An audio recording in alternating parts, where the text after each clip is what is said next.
तो आप देखें नंबर ऑफ टर्म्स निकालते कैसे हैं, फाइंड आउट कैसे करते हैं। टर्म्स यानी कितने टर्म्स खुलेंगे। तो आपने देखा कि जब a प्लस बी का होल स्क्वायर था, तो a प्लस बी का होल स्क्वायर था, तो नंबर ऑफ टर्म्स क्या खुला, a square plus B square plus 2ab। यानी पावर जब 2 था तो नंबर ऑफ टर्म्स 3 खुला, पावर जब 3 है तो नंबर ऑफ टर्म्स 4 खुल रहा है। यानी इसका मतलब क्या समझोगे, इसका मतलब क्या है कि जितना पावर होगा नंबर ऑफ टर्म्स उससे एक अधिक खुलेगा।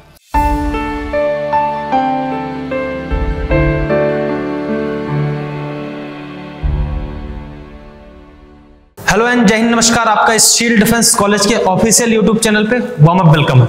आज हम एक इंपॉर्टेंट टॉपिक पढ़ने वाले हैं, बायनोमियल का टॉपिक है, जिसमें हम नंबर ऑफ टर्म्स पढ़ते हैं।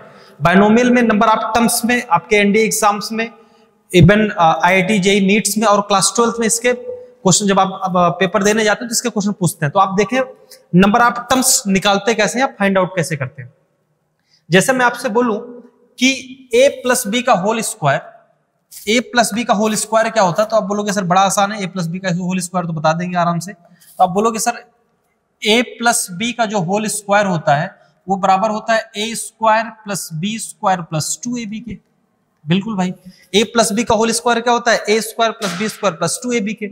मैं आपसे बोलूं कि a प्लस बी का होल क्यूब क्या होगा, तो आप बोलोगे सर होगा a cube plus B cube plus 3a square B plus 3b square a के बराबर होगा ना। मैं आपसे बोलूं सर a प्लस बी का होल पावर 15 क्या होगा, तो अब तो आपकी सांस फूल जाएगी। समझ पा रहे हैं, क्योंकि याद करने की एक लिमिट होती है कि हम स्क्वायर याद कर सकते हैं, क्यूब याद कर सकते हैं, या पावर 4 याद कर सकते हैं। आप बहुत रटने में माहिर हो, पावर 10 तक याद कर सकते हैं, 6 याद कर सकते हैं, लेकिन अभी तो पता नहीं कितने पावर तक पूछ ले। तो इसमें सबसे पहले जो आपसे क्वेश्चन पूछता है कि नंबर ऑफ टर्म्स की बात करता है। किसकी बात करता है, नंबर ऑफ टर्म्स की। नंबर ऑफ टर्म्स यानी कितने टर्म्स खुलेंगे। तो आपने देखा कि जब a प्लस बी का होल स्क्वायर था, वो a प्लस बी का होल स्क्वायर था, तो नंबर ऑफ टर्म्स क्या खुला, a square plus B square plus 2ab। यानी कितने टर्म्स खुले, 3 टर्म खुले, 1 2 3 टर्म्स खुले। a प्लस बी का होल क्यूब हुआ, सॉरी a प्लस बी का एक क्यूब है, a प्लस बी का होल क्यूब हुआ, तो नंबर ऑफ टर्म्स क्या खुला, a cube plus B cube plus 3a square B plus 3b square a। यानी नंबर ऑफ टर्म्स कितना खुला, 1 2 3 4। यानी पावर जब 2 था तो नंबर ऑफ टर्म्स 3 खुला, पावर जब 3 है तो नंबर ऑफ टर्म्स 4 खुल रहा है। यानी इसका मतलब क्या समझोगे, इसका मतलब क्या है कि जितना पावर होगा नंबर ऑफ टर्म्स उससे एक अधिक खुलेगा। यानी कहने का मतलब यह कि अगर पावर 15 है, पावर कितना है 15, तो नंबर ऑफ टर्म्स खुलेगा 15 प्लस 1। यानी कितना नंबर ऑफ टर्म होगा टोटल, इसमें 16 टर्म होगा। समझ पा रहे। जैसे मैं आपसे बोलूं कि a प्लस बी का होल पावर 0, किसी भी संख्या का पावर 0 अलजेब्रा क्या कहता है कि इसकी वैल्यू क्या हो जाएगी, 1 के बराबर। तो आप देखो भाई कि पावर 0 था तो इसके नंबर ऑफ टर्म्स कितना खुला, यानी एक टर्म मिला।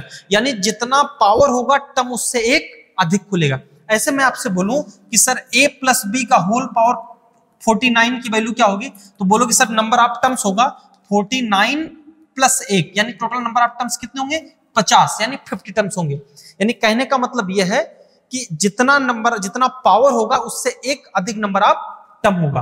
तो आपको फॉर्मूला बना के लिखना, अगर आपको कहीं दिया गया a प्लस बी का होल पावर n, तो नंबर ऑफ जो टर्म्स खुलेगा वो क्या खुलेगा, n plus 1। Number of terms क्या खुलेगा, n प्लस 1। ये बहुत बेसिक रहा। तो इस बेसिक्स में हमने ये सीखा कि अगर कहीं दिया रहेगा a प्लस बी का होल पावर n, तो नंबर ऑफ टर्म्स खुलेगा n प्लस 1। लेकिन इतना आसान तो आपके एग्जाम में आता नहीं है, बहुत छोटे मोटे एग्जाम में पूछा जा सकता है, या एक आध नंबर का कहीं आ सकता है कुछ इस टाइप का। लेकिन इवन ट्रेंड में अब क्वेश्चन कैसे आपके जो कॉम्पिटिटिव में क्वेश्चन बन कैसे रहे नंबर ऑफ टर्म्स की, वो सीखते हैं। जैसे मैं आपसे बोलूं कि आप जरा नंबर ऑफ टर्म्स कैलकुलेट करो, किसमें a प्लस बी का whole square plus a minus B के होल स्क्वायर में नंबर ऑफ टर्म कैलकुलेट करो। तो बोलोगे सर इसको तो याद कर सकते हैं, हमें याद है, हम खोल सकते हैं। तो ओपन करते हैं भाई, a प्लस बी का होल स्क्वायर क्या मिलेगा, बोलोगे sir a square plus B square plus 2ab मिलेगा। और a माइनस बी का प्लस का a माइनस बी का होल स्क्वायर क्या मिलेगा, आप बोलोगे sir a square plus B square minus 2ab मिलेगा। तो बोलोगे सर माइनस 2ab और प्लस 2ab कैंसिल आउट हो जाएगा, तो ये मिल जाएगा 2 times a square plus b square. यानी a प्लस बी का whole square plus a minus B का होल स्क्वायर है। जब हम नंबर ऑफ टर्म्स को कैलकुलेट किए तो कितने नंबर ऑफ टर्म मिले, 1 और 2 मिले। लेकिन भाई पावर 2 था तो मैं याद था, लेकिन पावर 10 होता, 20 होता, 25 होता, 50 होता या कितना भी होता तो फिर नंबर ऑफ टर्म कैसे निकालते। तो पेयर वाले नंबर ऑफ टर्म्स आपके इस समय कॉम्पिटिटिव एग्जाम में ट्रेंड में चल रहे हैं, इसको सीखना है। तो नंबर ऑफ टर्म्स हम लोग पेयर वाले में कैसे करते हैं देखें। जैसे मैं आपसे बोलूं कि अगर आपको कैसे पहला पॉइंट दिया रहेगा, क्या दिया रहेगा, a प्लस बी का whole power n plus a minus B का होल पावर n। आपसे पूछेगा सर इसमें नंबर ऑफ टर्म बताओ, n की वैल्यू कुछ भी हो सकती है, 2, 4, 5, 8, 20, 1000, 15 कुछ भी हो सकती है। तो आपसे पूछेगा कि आप क्या बताओ नंबर ऑफ टर्म्स। तो हम मान लेते हैं पहली कंडीशन में जो आपका n है वो इवन है। n कौन सा नंबर है, even number. What is m number, which number divided by 2। जो ऐसे नंबर होते हैं 2 से डिवाइड होते हैं इवन कहते हैं। तो अगर पावर इवन है यानी a प्लस बी का whole power n plus a minus B का होल पावर n, और पावर क्या ध्यान रखना इवन है, तो जो नंबर ऑफ टर्म होगा, तो जो नंबर ऑफ टर्म्स होगा, जो नंबर ऑफ टर्म्स होगा वो क्या खुलेगा, a प्लस बी का whole power n plus a minus B का होल पावर n में। तो नंबर ऑफ टर्म्स क्या खुले भाई, n/2 plus 1। Number of term क्या खुलेगा, n/2 प्लस 1। जैसे मैं क्वेश्चन लिखता हूं, मैं आपसे पूछूं सर a प्लस बी का whole power 16 plus a minus B का whole power 16, number of terms कितना होंगे बोलोगे सर, एकदम आसान है, इसी पर रख देंगे। कितना होगा बोलो, n/2 यानी 16/2 प्लस 1, यानी 16/2 करेंगे कितना हो जाएगा 8, 8 प्लस 1 यानी नंबर ऑफ टर्म कितना खुलेगा 9 टर्म। यानी a प्लस बी का whole power 16 plus a minus B का होल पावर 16 में जो नंबर ऑफ टर्म्स आएंगे कितने आएंगे, 9 आएंगे, है ना, एकदम आसान। लेकिन और दूसरी कंडीशन इसकी क्या पॉसिबल हो सकती है, दूसरी कंडीशन ये पॉसिबल हो सकती है क्या, कि a प्लस बी का whole power n minus a minus B का whole power n, same as it is, पूरा का पूरा कंटेंट सेम है, सिर्फ जहां प्लस था वहां की बार क्या आ गया माइनस। अभी भी जो ये पावर है वो क्या है, इवन है, जो पावर है वो क्या है, इवन है। तो नंबर ऑफ टर्म क्या खुलेगा, तो अब की बार नंबर ऑफ टर्म हो जाएगा only n/2। Number of term क्या हो जाएगा, सिर्फ ओनली n/2।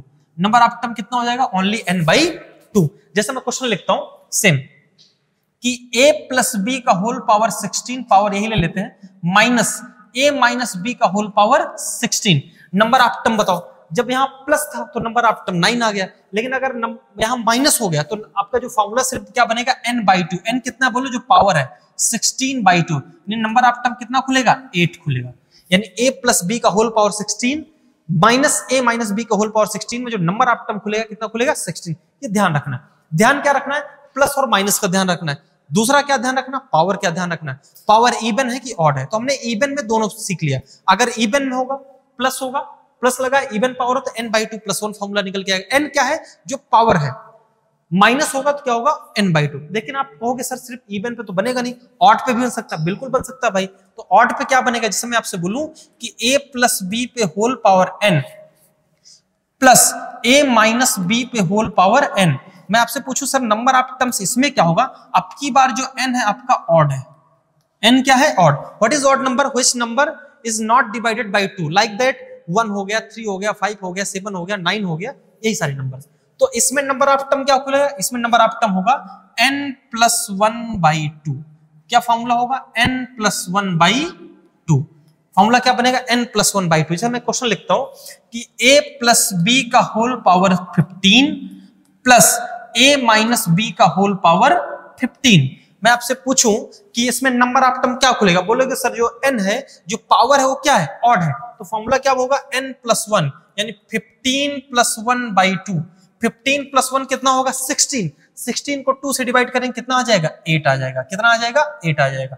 तो a प्लस बी का whole power n and a minus B का होल पावर n का जो फॉर्मूला होगा n प्लस 1/2, अगर n आपका कितना है, ऑड है। चौथा क्या बन सकता है, बोलोगे सर चौथा ये बन सकता है क्या, अगर यहां जहां प्लस वहां दे दे माइनस, तो क्या करेंगे, यानी a प्लस बी का whole power n minus a minus B का होल पावर n। अब की बार n क्या है, अभी भी n क्या है आपका, ऑड है। n क्या है, ऑड है। अंतर क्या है, यहां प्लस था, यहां क्या आ गया, माइनस आ गया। तो जो नंबर ऑफ टर्म होगा वो एकदम सेम फॉर्मूला होगा, n प्लस 1/2। यही एकदम सेम फॉर्मूला होगा। बात समझ पा रहे हैं, यानी यहां के अगर पावर ऑड है तो प्लस और माइनस होने पे कोई फर्क नहीं पड़ेगा ना, नंबर ऑफ टर्म से कोई फर्क नहीं पड़ेगा। जैसे मैं क्वेश्चन लिखता हूं, क्या क्वेश्चन लिखता हूं कि a प्लस बी का whole power 19 minus a minus B का होल पावर 19, तो नंबर ऑफ टर्म कितना होगा? तो बोलोगे सर 19 प्लस 1/2 यानी 20/2 यानी कितना आ जाएगा? 10 आ जाएगा। कितना आ गया? 10 आ गया। तो ये चारों फॉर्मेट आपको याद रखने। कौन सा याद रखना है? ध्यान से रखना है कि अगर a प्लस बी का whole power n plus a minus B का होल पावर n आपका इवन है तो नंबर ऑफ टर्म क्या खुलेगा? नंबर ऑफ टर्म होगा n/2 प्लस 1। दूसरा a प्लस बी का होल पावर n एंड यहां बीच में जहां प्लस था यहां माइनस लग गया, a माइनस बी का होल पावर n और पावर क्या है? इवन है, तो नंबर ऑफ टर्म क्या होगा? n/2, n मतलब पावर। तीसरा फॉर्मेट क्या है? a प्लस बी का whole power n plus a minus B का होल पावर n सेम है, सिर्फ अब की बार पावर क्या हो गया? ऑड हो गया, तो नंबर ऑफ टर्म क्या होगा? n plus 1/2। सेम ऐसे फोर्थ वाले में a प्लस बी का whole power n minus a minus B का होल पावर n, तो नंबर ऑफ टर्म कितना होगा? n plus 1/2। तो ऐसे जो पेयर, एक तो हमने विदाउट पेयर का सीखा a प्लस बी का होल पावर n का, नंबर ऑफ टर्म निकला n प्लस 1। पेयर वाले में ये चारों फॉर्मेट हमको याद रखने हैं। इन चारों फॉर्मेट से आपके एग्जाम में क्वेश्चन बनता अगर नंबर ऑफ टर्म से क्वेश्चन बनेगा तो इन चारों फॉर्मेट में किसी न किसी एक फॉर्मेट से क्वेश्चन आपके यहां बनेगा ही बनेगा। समझ पा रहे? एक और फॉर्मेट बताते हैं आपको। जब इसमें आप देखोगे सारे कितने हैं? सब ब्रैकेट के अंदर दो दो टर्म्स हैं, a plus B, a minus B, a plus B, a minus B. आप बोलोगे सर अगर दो टर्म से अधिक होगा तो क्या करेंगे? उसका भी तरीका है। दो टर्म से अगर अधिक होगा, मैं हट जा रहा हूं, आपका स्क्रीनशॉट लेना हो तो ले सकते हैं, ठीक है? ठीक, चलते हैं आगे। अगर दो टर्म से अधिक होगा तो फिर नंबर ऑफ टर्म कैसे निकालेंगे? तो देखो, जैसे मैं आपसे बोलूं कि ऐसा कुछ मामला है। कैसा मामला है? कि a plus B plus C plus d plus ई का होल पावर 16। अब बताओ नंबर ऑफ टर्म कितना होगा? तो भाई हमने ये सीखा था अभी कि a प्लस बी का होल पावर n, तो नंबर ऑफ टर्म हुआ था n प्लस 1। ये वाला फॉर्मेट हम तभी यूज करेंगे जब कितने टर्म्स होंगे? दो टर्म्स होंगे, लेकिन ब्रैकेट के अंदर दो से अधिक टर्म्स हैं, तो अब क्या होगा? तो इसके लिए एक फॉर्मेट नया सीखना। नया फॉर्मेट क्या है? नया फॉर्मेट यह है कि आपको नया फॉर्मेट क्या सीखना है? आपको सीखना यह है कि अगर आपको कहीं ऐसा दिया है, क्या दिया रहेगा? a plus B plus C plus D, ऐसे मान लेते हैं r, यानी जो नंबर ऑफ टर्म कितने हैं? वो r टर्म। कितने नंबर ऑफ टर्म है? r है, और पावर कितना है? n। पावर कितना है? n। तो जो नंबर ऑफ टर्म्स निकलेंगे, नंबर ऑफ टर्म्स जो निकलेंगे, कौन से निकलेंगे? वो निकलेंगे n प्लस r माइनस 1 सी r माइनस 1। बेहद इंपॉर्टेंट फॉर्मूला, इसको याद रखना। क्या रखेंगे? n प्लस r माइनस 1 सी r माइनस 1। जैसे मैं आपसे यही क्वेश्चन लेता हूं कि a plus B plus C plus D का प्लस ई का whole power 16, number of term क्या निकलेगा? तो आप बोलोगे सर ये हो जाएगा, ये आपकी वैल्यू n है, n की वैल्यू कितनी है? 16 है, और r की वैल्यू कितनी है? 1 2 3 4 5। कितना है? 1 2 3 4 5। r बराबर कितना है? 5। तो इसी में रख देंगे n प्लस 1, यानी कितना हो जाएगा? 16 प्लस 5 माइनस 1 सी 5 माइनस 1। 16 5 में से 1 जाएगा, कितना हो जाएगा? 4, और 4 में 16 जोड़ेंगे कितना हो जाएगा? 20c4। यानी इसका मतलब यह है जो इसके नंबर ऑफ टर्म खुलेंगे, कितने खुलेंगे? 20c4। और 20c4 को आपको सोल्यूशन करना आता है। आप क्या जानते हो कि जो ncr होता है वो किसके बराबर होता है? n का फैक्टोरियल n माइनस r का फैक्टोरियल इनटू r का फैक्टोरियल। तो 20c4 का इजीली हम वैल्यू निकाल सकते हैं। क्या कहोगे सर? क्या होगा? 20 का फैक्टोरियल, 20 का फैक्टोरियल, और 20 में से 4 घटाओगे 16 का फैक्टोरियल इंटू 4 का फैक्टोरियल। तो खोल देते हैं। 16 को आप लिख सकते हो, 20 लिख सकते हो 20 इंटू 19 इंटू 18 इंटू 17 इंटू 16 का फैक्टोरियल। नीचे क्या हो जाएगा? 16 का फैक्टोरियल, और 4 के फैक्टोरियल लिख सकते हैं 4 इंटू 3 इंटू 2 इंटू 1 लिख सकते हैं। बिल्कुल। आप बोलोगे सर इतना कैलकुलेशन करना है? भाई इतना कैलकुलेशन करना पड़ेगा। 16 के फैक्टोरियल, 16 का फैक्टोरियल कैंसिल आउट हो जाएगा, है ना? आप बोलोगे 4 से 20 को कट कर सकते हैं तो कितनी बार जाएगा? 4 5 5 बार जाएगा। 3 से 18 को कट कर सकते हैं, कितनी बार जाएगा? 6 बार जाएगा। 2 से और कुछ कट हो सकता है, हाँ, 2 से 6 को कट कर सकते हैं, कितनी बार जाएगा? 3 बार। तो बचा क्या आपका? आप बचेगा, बोलोगे सर बचा 5 into 19 into 5 into 19 into 3 into 17। इसी को कैलकुलेशन करना, यानी 5 गुणे 19 गुणे 3 गुणे 17 करना। जितना भी वैल्यू आएगी वो वैल्यू क्या होगी? उतने नंबर ऑफ टर्म के बराबर होगी। तो आपको ध्यान क्या रखना है कि अगर 2 से अधिक टर्म दिए रहेंगे तो नंबर ऑफ टर्म कैसे निकालेंगे? n प्लस r माइनस 1 सी r माइनस 1। r क्या ध्यान रखना? जो ब्रैकेट के अंदर लिखे गए टर्म है। ब्रैकेट के अंदर कितने लिखे गए टर्म है? 1 2 3 4 5, तो r की वैल्यू 5 हो गई। n क्या है? जो पावर में 16 लिखा है। समझ पा रहे हैं? तो ऐसे ही टिक्स और ट्रिप्स को जानने के लिए आप शील्ड डिफेंस कॉलेज के ऑफिशियल यूट्यूब चैनल पे ज्वाइन करें और हमारे साथ जुड़ें, जिससे तैयारी आपको एक अलग बेहतर तरीके से नजर आए। जय हिंद, नमस्कार, मिलते हैं नए वीडियो नए सेशन में।